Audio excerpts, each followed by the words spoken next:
This podcast is brought to you by the School of Advanced Study, University of London. Well, thanks everyone for coming to this evening's Sport and Leisure History seminar. First of all, I'm just going to hand round this register, if you could just sign that. So our speaker this evening is Dr. Eilidh Macrae from the University of Abertay, and she is a lecturer in sports development at the University of Abertay in Dundee. She's recently completed her PhD thesis, which is entitled Get Fit, Keep Fit, Exercise in the Female Life Cycle in Scotland, 1930 to 1970 at the University of Glasgow. And the paper this evening is entitled Risky or Relaxing, Leading Ladies Through Pregnancy and Exercise in Britain, 1930 to 1970. Okay, thank you. So in the paper today I'm going to discuss experiences of women who attended fitness classes in the mid-20th century and the impact which these all-female spaces had upon their physicality and their embodiment during pregnancy. So that's what I'll focus on. In order to look into this issue, I'm going to, what I did originally was I investigated the development of various forms of the female exercise class during this period. So this included the Women's League of Health and Beauty, which you probably heard of at some point, also the Margaret Morris movement. I'll say a bit more about that later on. And this was so that I was interested in the role which the fitness instructors, the female fitness instructors who led these classes, the role that they had in the development of pregnancy exercises. So the paper stemmed from my wider doctoral research, which, as we just heard, looked at exercise throughout the female life cycle, and it was mainly based upon oral history interviews, a little bit of archival material, but it was the oral history interviews which guided the research. And as I spoke to my interviewees about their experiences of exercise throughout the life cycle, a lot of them spoke about their experiences during pregnancy, and it became clear that many of these women made a point of continuing with their exercise during pregnancy, and they were quite proud of that as well, despite the various discourses of risk and danger which were prominent in society during these years, and which still are to an extent today, even though we have exercise fitness classes and things. So, as I said, I became interested in where the motivation to continue exercising actually came from, and that's where the environment of the fitness class seemed to come to the fore. So as we'll see as I talk you through this research, I suggest that these all-female fitness classes, and particularly the female instructors who led the classes, played a key role in developing ideas about the pregnant female body, in educating women about their physiology, in encouraging women to safely maintain sporting identities throughout their life cycle and indeed throughout pregnancy. So that's what we're going to be looking at this evening. So first of all, if we just look at this quotation from Elizabeth Ferris, a medical doctor who specialised in physiology of sport, and she spoke at a conference in 1978, stated that there are very few medical conditions or obstetric conditions which should preclude a woman, should she want to, from carrying on exercising during pregnancy. In general, being an athlete definitely appears to have its advantages with regards to pregnancy, labour and delivery. So by the late 1970s, this is 1978, the majority of doctors accepted that low impact exercise was not dangerous for a pregnant woman, and that movement should actually be encouraged in order to maintain healthy fitness levels. So this is the late 70s. But though the general medical consensus of the compatibility of exercise and pregnancy was quite a new development in the late 1970s and early 80s, the idea that exercise could be beneficial for a pregnant woman had been in circulation in some circles since as early as the interwar years, and that's what I was speaking about today.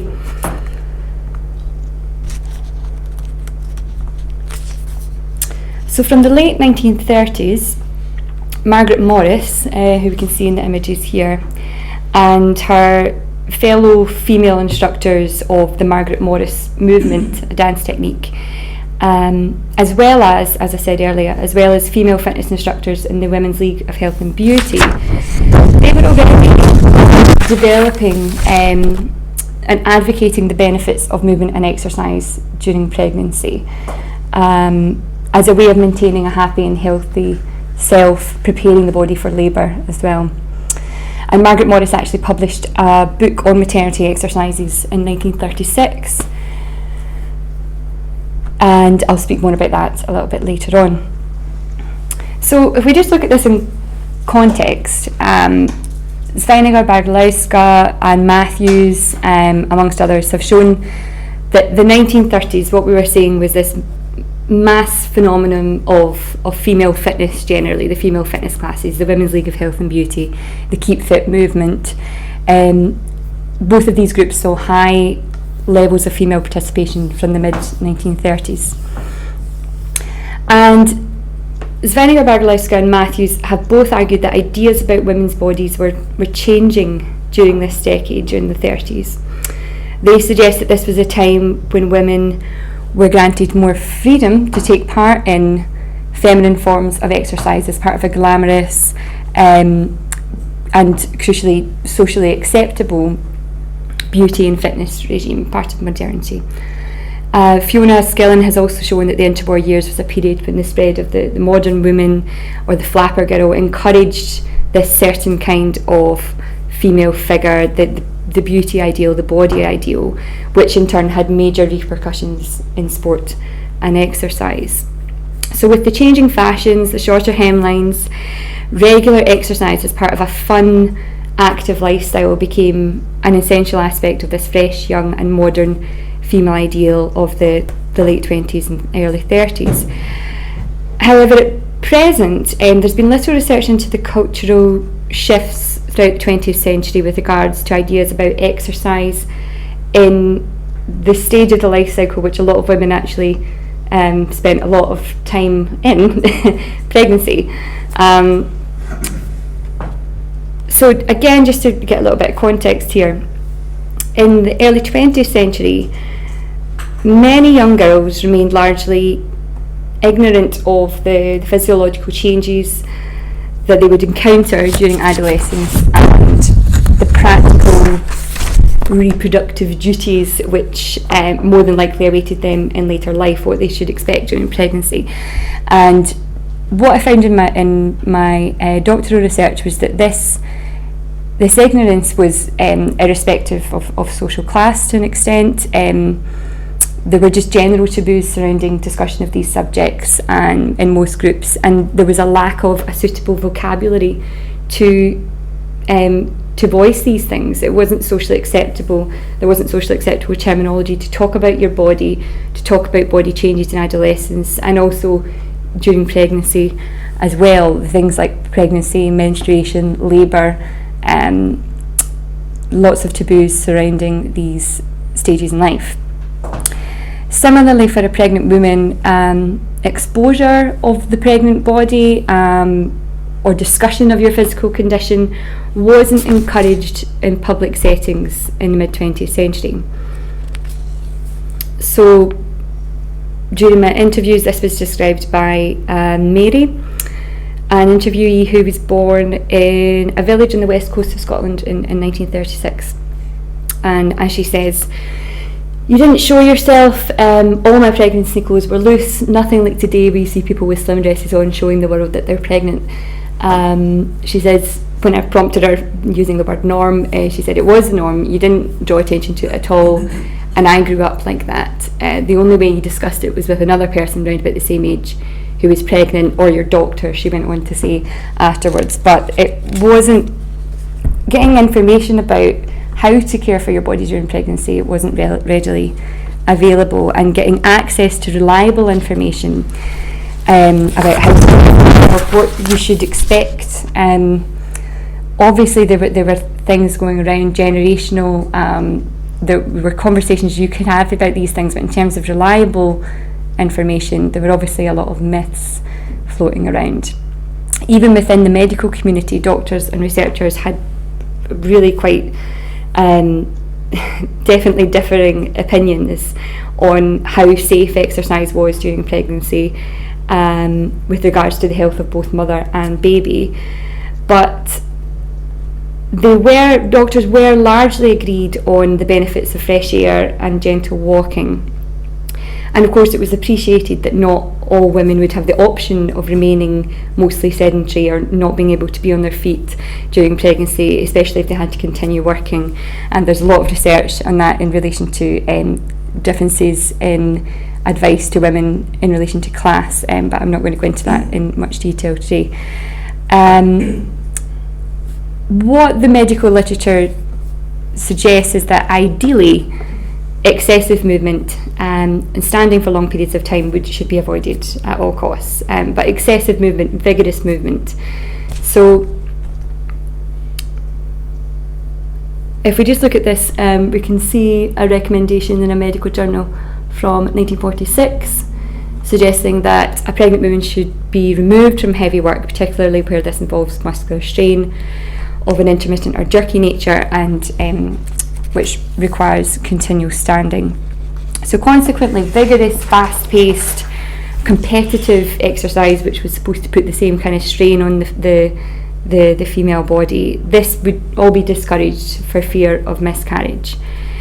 But there had been very little medical research carried out in this area in the 20th century. The public aversion to any exercise more vigorous than gentle walking was largely based on myth and superstition. In terms of real medical research into this area, there is no medical consensus and very stark differences in the literature that is out there. But the subject of antenatal care and what was medically safe during pregnancy was gradually in certain sections of society from the interwar years onwards. And the opportunities for accessing help and advice were growing during these years. So we had this period of large ignorance, but then in terms of antenatal clinics and what was on offer in terms of getting access to information, this was all developing in the 1930s. So all mothers were free to access the growing number of antenatal clinics if they were accessible to them in their locality, which not always the case.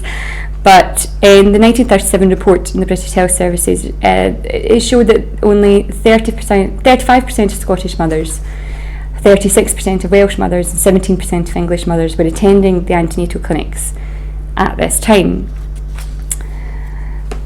But despite obviously these low attendance figures at these clinics, appreciation for the importance of antenatal care was certainly developing amongst health practitioners and also amongst some groups of women within the general public.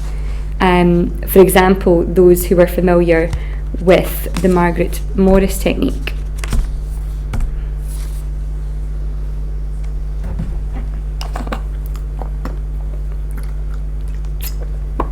So Margaret Morris, who I mentioned briefly earlier, she was a key player in the gradual spread of the idea that antenatal care was of the utmost importance during pregnancy. To give you a little bit about her background, she was born into an upper middle class household in London in 1891, and as I said, she fitted that modern woman, that interwar ideal quite perfectly through her knowledge of modern dance and costume throughout the early decades of the 20th century, and she developed what became known as the Margaret Morris movement technique of modern dance. Now, the establishment of the MMM technique formed a sound base for Morris's move into remedial massage and exercise in the late 1920s. That's what she moved into. She embarked upon completing her conjoint massage and remedial exercise training at St Thomas's Hospital in 1929. And through observation and interaction with patients at St Thomas's, she soon became aware of the merits of remedial exercise for those preparing to give birth and those who were in recovery from labour, and that's where her interest in this area developed. So by the early 1930s, the International Institute of the Margaret Morris Movement offered a maternity and post-operative exercise diploma, and this, as I had this up earlier, this maternity exercise handbook was published in 1936. So these maternity exercises were explained by trained MMM instructors who performed them with small numbers of middle class women in practical sessions at maternity clinics throughout the UK. For example, in Stonefield Maternity Home in Blackheath, London, the Royal Maternity Hospital in Edinburgh, and at the Sandy Road Antenatal Clinic in Glasgow. So in a select few clinics, but they were available throughout Britain. So the MMM instructors were playing a part in the dissemination of the idea that exercise during pregnancy was safe and beneficial and recommended within this clinical setting.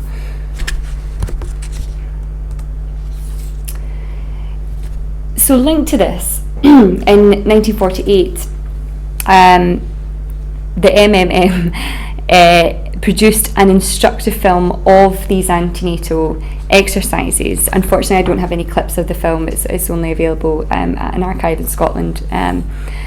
The film is entitled Before and After the Baby, and it was distributed to antenatal clinics throughout the antenatal clinics which I mentioned earlier.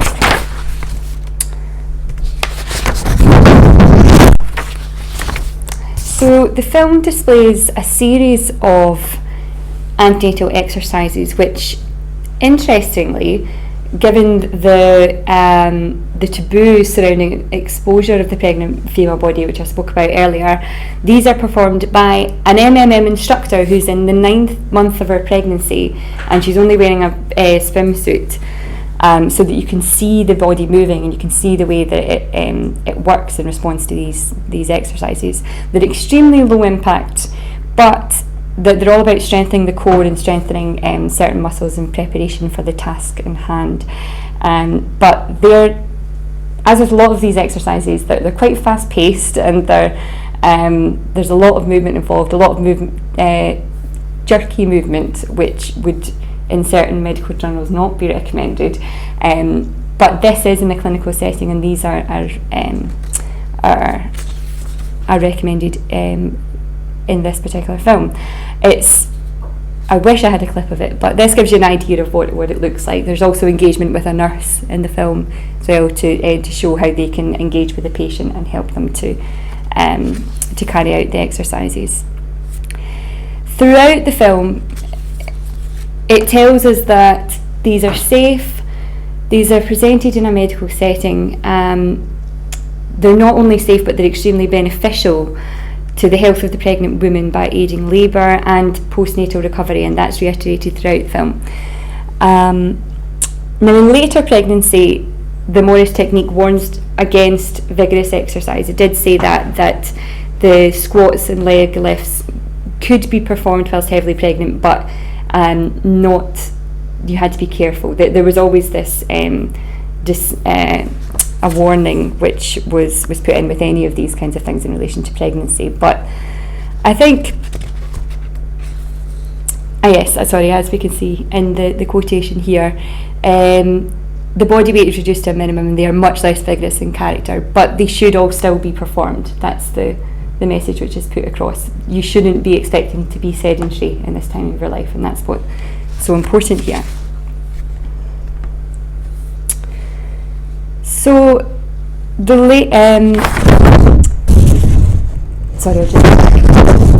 say a little bit about the woman in this film here, she was a trained MMM instructor herself. I think I mentioned that before, but she was obviously trained in physiology and the MMM exercise technique herself. She was in an expert position to give advice on these kinds of things, and it's emphasised her own knowledge of these techniques, her own knowledge of MMM technique generally, and of physiology is emphasised in the film. She is an expert, she's in an expert position, and her expert status and the fact that the information in the film was only relayed within this official medical setting of the antenatal clinic would hopefully encourage the nurses, doctors and patients who came into contact with this to appreciate the benefits and the safety of utilising the MMM technique during and immediately following pregnancy.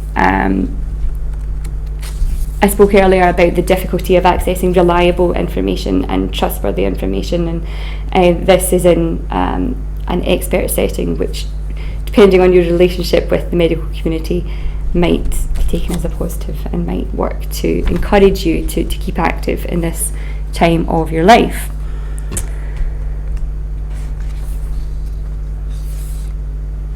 So there were lots of positive reports from the doctors who took on this technique in their hospitals, as shown in this quotation, which I'll just read out. At Stonefield Maternity Home, we have had the Margaret Morris antenatal and postnatal exercises in use for more than a year, and the results have been very satisfactory. We find that our patients are able to get onto their feet sooner than before, and in most cases by the time the baby is 6 weeks old, the abdominal wall has returned to its normal condition and the waist measurement is the same as before pregnancy. So they were spreading this message of the benefits of exercise for pregnant women. But what I was saying about this official setting, this clinical setting, the message was only being relayed in this official medical setting of the antenatal clinic, and whilst medical practitioners may have been warming to the idea that exercise was safe during pregnancy, it was often within the public settings where the myths and the superstitions of pregnancy care would remain most prominent. So even when medical science was supportive of movement and exercise, the impact of public scrutiny and judgment, the myths, the superstitions, the generational role there, these could play a major role in influencing the actual actions of pregnant women during their pregnancy. So just an example of this, many of the interviewees spoke of the generational differences between them and their mothers in terms of what would be considered safe and normal during pregnancy. And Christine, one of my interviewees, spoke about this. Quite a few of the interviewees mentioned this. She said, I had my children so close. I walked plenty whilst pregnant. I walked everywhere with the prams. And I asked her if people talk about pregnancy and it being too dangerous to walk that much. And she said, no, they didn't. Of course, your mother did. Your mother always, oh, you don't do that. You're pregnant. It was, they all felt as if it was an illness rather than nature. And a lot of the interviewees said this, probably quite telling about the time that they would have been going through their pregnancies in the late 50s, mid 60s, things, the generational differences which would be coming to the fore during those years. But it was quite understandable for women to be wary of going against the advice of their mothers or their well-meaning friends and embarking upon exercise during pregnancy, especially if they were taking part in exercise which required more exertion than light walking. But to overcome the cultural wariness of exertion and physical movement by pregnant women, I felt like the public would have to witness pregnancy exercise for themselves, see that it was safe and beneficial within a familiar environment, out with this clinical setting and with women that they knew and that they and in a setting that they were familiar with and understood. So whilst the MMM film, which I spoke about, and the antenatal classes and things were helpful in this area, these were only available in this private official setting of the antenatal clinic, which, as we saw, had relatively poor attendance during these years, and the general public or women of varying generations would not have access to this information in the same kind of way. So it was important that women were introduced to movement during pregnancy in more neutral settings, which allowed for the cultural spread of the idea that exercise was quite safe. And also I felt that if this information was relayed to them in the right kind of setting by an individual that they trusted, it could make a real impact. And this was the case within the weekly classes of the Women's League of Health and Beauty, which I'll go on to speak about now. I think this played quite a key role here for the women who I interviewed.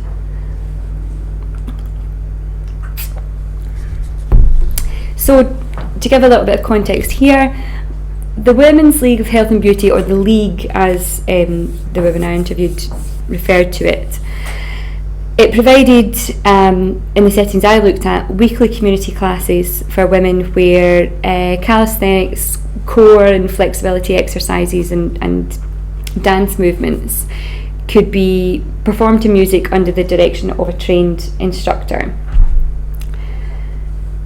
So it was launched by Mary Bagot-Stack, or Molly, in 1930. The League was a project which aimed originally for wide inclusion across varying social demographics by providing expert instruction in movement and calisthenics to large numbers of women. So Bagot-Stack had hoped that the large numbers in the classes would allow for the membership fees to be lower than in specialist health schools, which she also offered, and this was certainly the case in practice. So throughout the 1930s, the popularity of the League grew tremendously, and not just in Britain but throughout the Commonwealth, and by 1939 the international membership was up to 150,000. Like most other organisations during this period, the activities of the League were hampered by the Second World War, but 60 of the British centres continued to work throughout these years, albeit at reduced levels. By 1950, after a period of post-war regeneration and expansion, there were over 1,000 League classes being held throughout Britain every week, so it had quite a presence. Despite Bagot-Stack's desire for the League to be as socially inclusive as possible, it was unlikely that the classes were available and open to all women, given that there was still a set fee to attend, and that attending in itself required freeing up about 3 hours once a week in the evening. So in terms of childcare and trying to get the time away to engage in that kind of thing, there were obviously issues there, and a lot of the women I spoke to spoke about having to give up these classes for a little while during this period of their life. But the classes were still reasonably priced, and both upper working class and middle class women would have had the option of attending if they had access to a small amount of funds for their own leisure and could deal with these childcare situations. So the League was inclusive, not just in relation to social class, that was the aim, but also in relation to different generations. They were welcoming of women of all ages, and members were allocated to classes in accordance with their ability rather than their age. So this resulted in a great mix of ages in the classes themselves, a lot of intergenerational interaction. So women of varying stages of life could interact, form friendships, form bonds, and there was evidence of that occurring in the interviews. So it was within this setting that Jean, one of the first League instructors in Scotland in the late 1930s, she first made an impact upon the lives of League members throughout central Scotland in the late 1930s. As I said, she was one of the first League instructors in Scotland, and she had quite a following. She had a small number of long-standing League members who thought of her as a friend, and these were women who I interviewed for this research. They all spoke fondly of Jean, the first instructor that they had in Paisley, just outside Glasgow.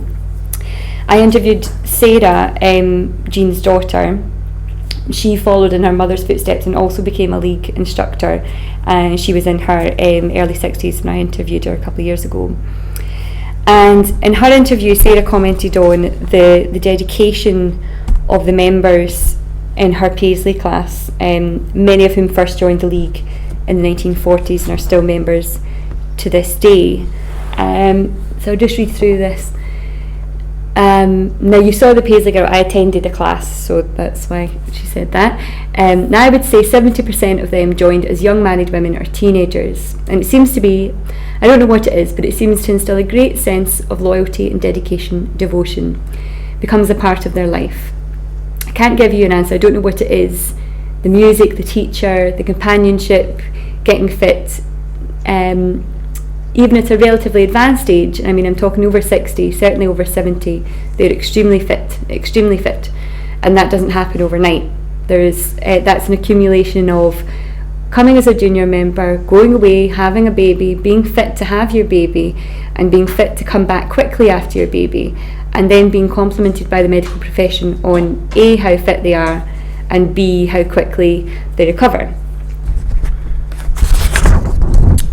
But interestingly, Sarah also spoke of the way in which, since the earliest days of the Women's League in Health and Beauty, the league classes had been a place for women to learn more about the functioning of their bodies, how to maintain their health throughout life.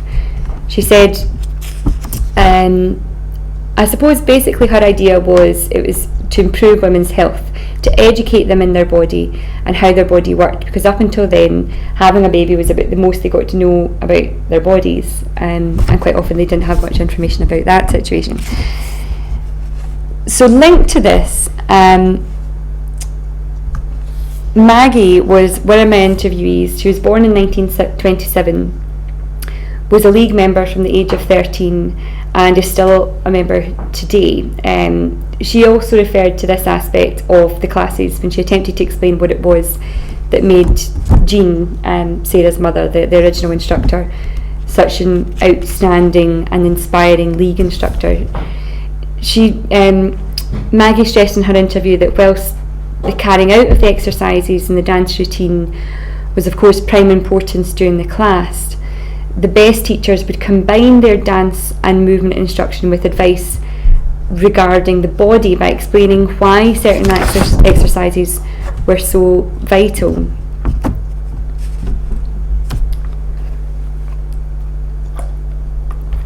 So Maggie said, "We were extremely lucky to have someone like her who knew her subject and was a friend to everybody. It was her whole living. She was so fair in everything she did and encouraged us. We kept saying she would kill you with kindness because she wanted to do that wee bit more. She always said, stretch it a wee bit further, and you wanted to please her." So, and I said, her personality was definitely part of it. Oh, definitely, the personality. But she could teach. You didn't realise at the time, but while you were doing the exercises, she was telling you what you were stretching. This is for this bit, this is for that. She was quite outstanding as a teacher. So they were learning about their bodies in these settings, something which they didn't really get in other settings. So for the league members, the instructor was an expert of sorts, and they played a part in furthering the knowledge and understanding that these women had with regards to their bodies.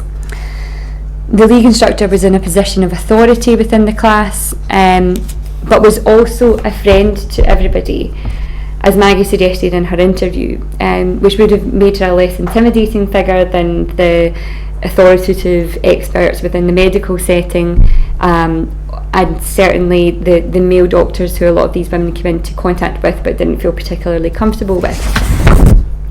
So the all-female environment of these classes was also conducive to the sharing of thoughts, opinions and advice. There was an open dialogue between the members and the instructor.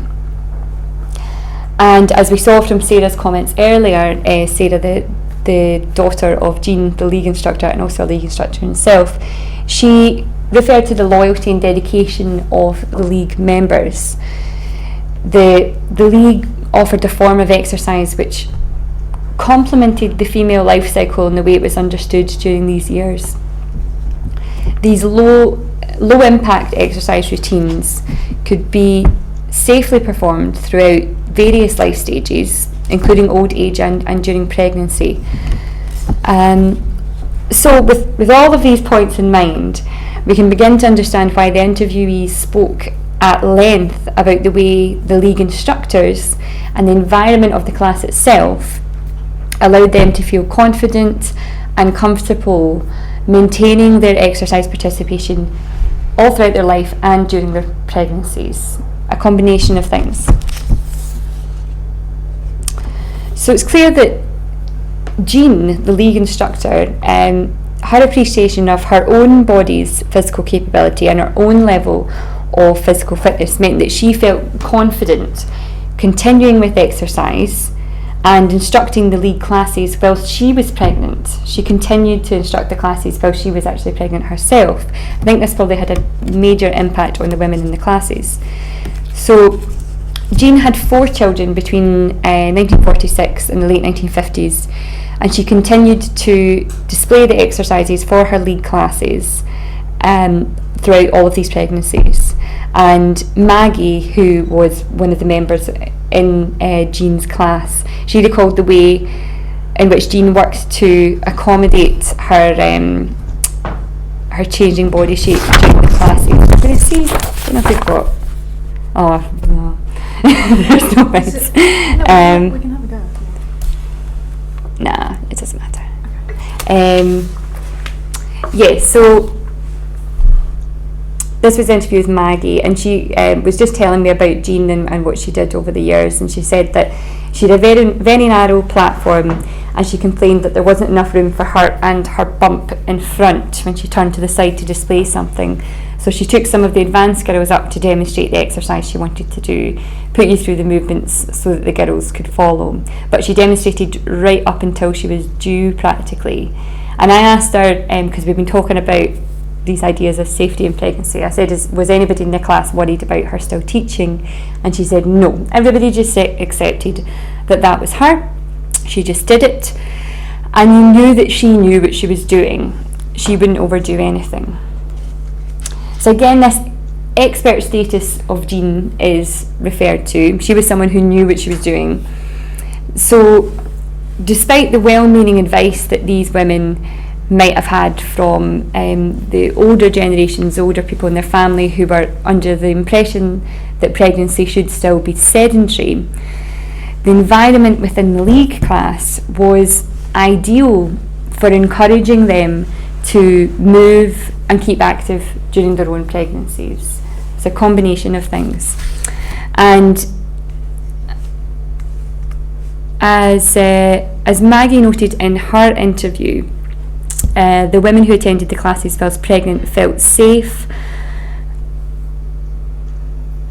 in the care of Jean, the instructor, and the rest of the league members. She said Jean was very, very good and very careful if you were pregnant. She certainly knew how far to tell you, don't you do any more of that particular exercise, that sort of thing. And Maggie, the league member, she also continued with her league classes and remained a participating member during her own 2 pregnancies in the 1950s.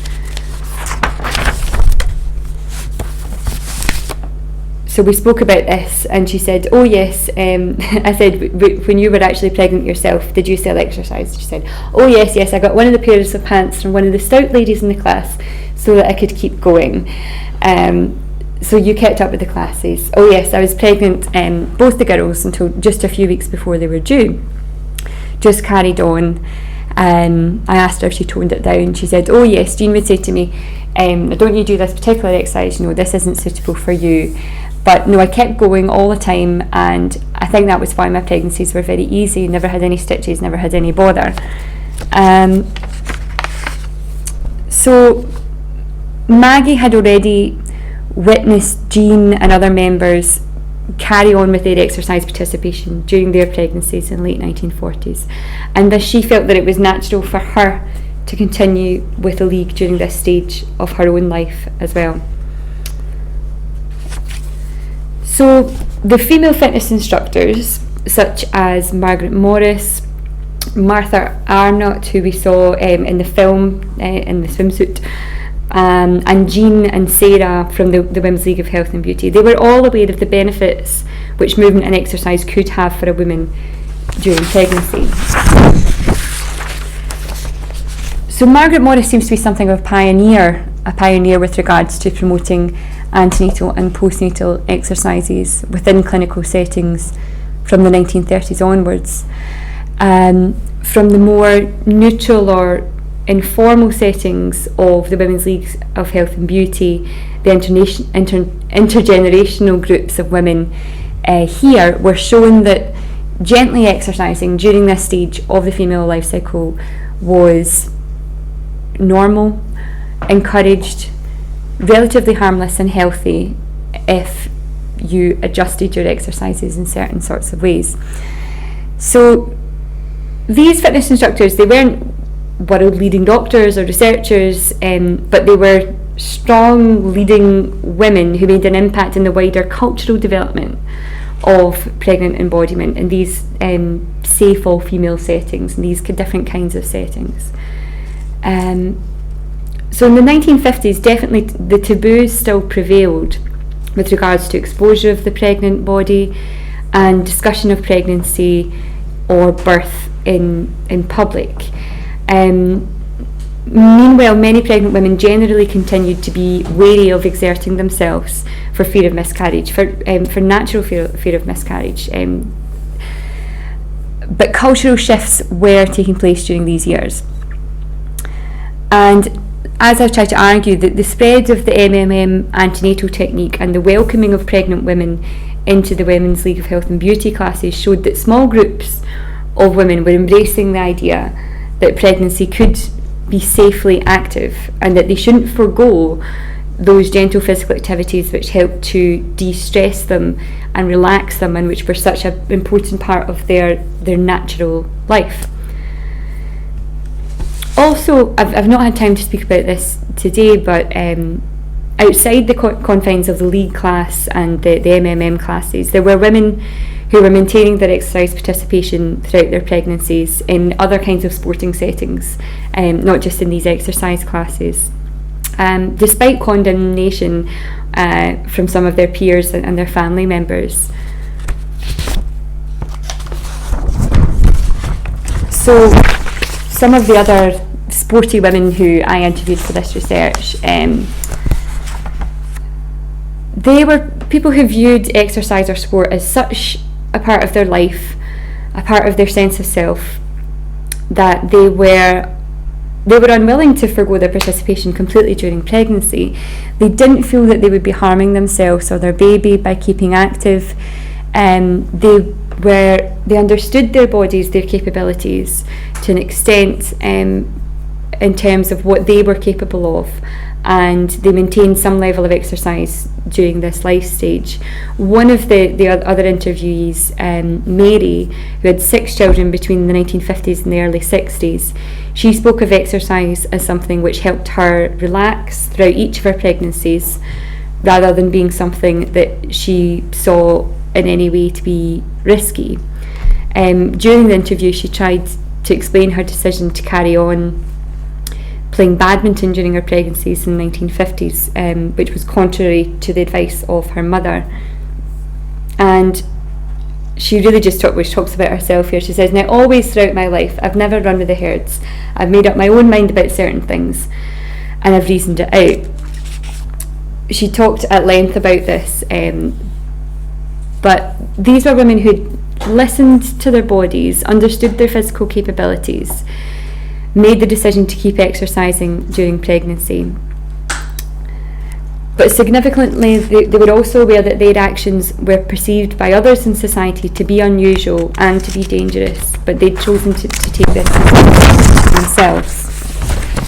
So they suggest that whilst there were certainly shifts in cultural perceptions of pregnancy and understandings of the female body during the 40s, the 50s and into the 60s, there was still a long way to go, clearly, before a burgeoning pregnancy fitness industry could actually be realised. And indeed, it wasn't really until the 1990s that Western society witnessed a significant growth in specialised exercises in an industry geared towards pregnant women.